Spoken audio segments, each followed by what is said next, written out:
buddy system. So let's get our buddy system up here, please. Hello, everyone. Thank you to our buddy system. So we want to provide emotional and mental health support with a safe and trusted peer platform that optimizes peer matching based on similarities in needs and experiences. So the problem is that there are so many people in the society, some special society, community, the group of people that have mental health, they need the support for their mental issues. And so the therapy, the problem, first problem is therapy can be expensive and inaccessible. Even free therapy is a hassle. One student we talked to said to us that I called the crisis line and it caused more stress and it took forever to get an appointment afterwards. It was a terrible experience. I can totally relate to that. When I was an international student years ago, I really had a long time that I feel very surprised, very stressful, and worry about my future and academic.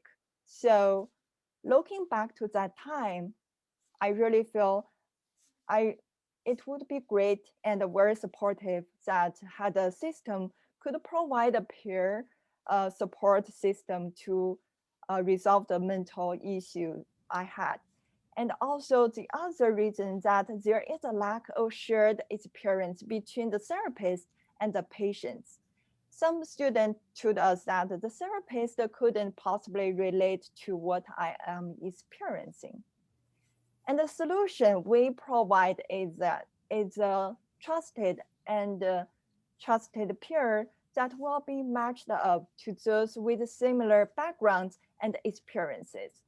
So we want to enable peers to interact anonymously via chat. So we optimize the peer matching and allow peers to meet for safe one-on-one support and also group support meetings. So we want to first focus on international students and LGBTQ students, especially during the pandemic time. Thanks, Sabrina.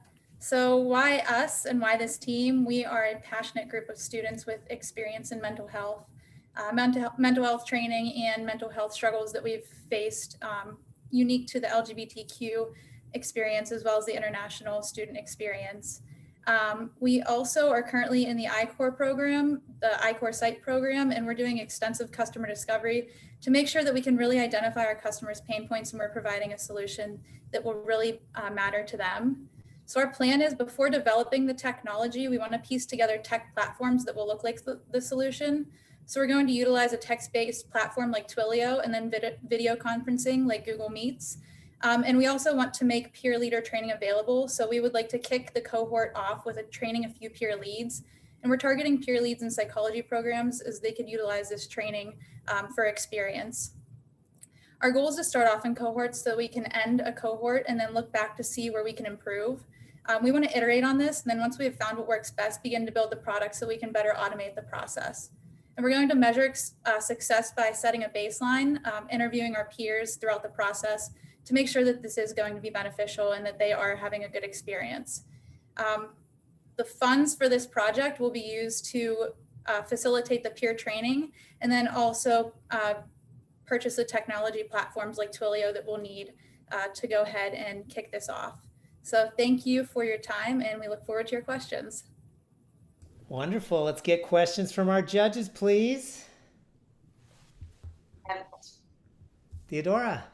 Well, first of all, this is a fantastic idea, really actually very brilliant and thoughtful in so many ways because it's considerate of so many groups of people that are very easily forgotten and marginalized. So, you know, kudos to you for thinking about that community and obviously through your own experience, cultivating something that actually would make sense in which you can have a trust issue. Because for me, my question that gets to you is how do you really like make sure that the peer is truly trustworthy to the individual that would be consulting them? Thank you so much for your submissions. It's amazing. Yeah, thank you for the question. So we are going to recruit the peer leads, and we're going to vet them through our team, and through the training. We're hoping that they will be or we'll be able to evaluate the trustworthiness of the peer leads through the vetting process as well as the training process. Yeah, I had a question. Again, I think this is fantastic. I love the way you're approaching it with some of the early technology giving you flexibility, focusing on highly vulnerable populations first. Is part of the training and the credentialing of the peers, will they know what to do if they are really interacting with someone that is truly in distress and needs some like escalated help? Is that part of that as well? Yeah, so one thing that we want to make sure we're not putting more stress on the peer leads. So we don't want them to be in a position where it's causing more stress for them as well. And we also want to make it clear that this platform, if somebody's having if they're in extreme distress, or if they need to contact like the suicide hotline or something like that, we will have things in place. But we don't want to utilize this as an SOS type application.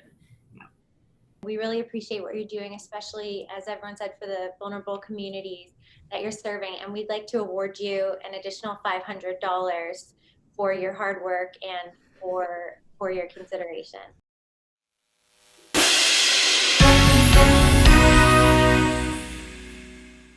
Cindy, can you go ahead and introduce their wonderful POP advisor, please? Tim, I'm beginning to see a trend. I'm wondering if thank you all. We really did want to address that issue of not necessarily making you crisis interventions. So we wanted to partner you with Angie Lusk, who is the Students Affair at CMU and can help you address what resources are already out there, if you hit that threshold of someone in crisis. And just use her experience as well to continue to develop this and to serve your community. So thank you very much. Thank you so very much. much. Yeah, thank you. This has been great.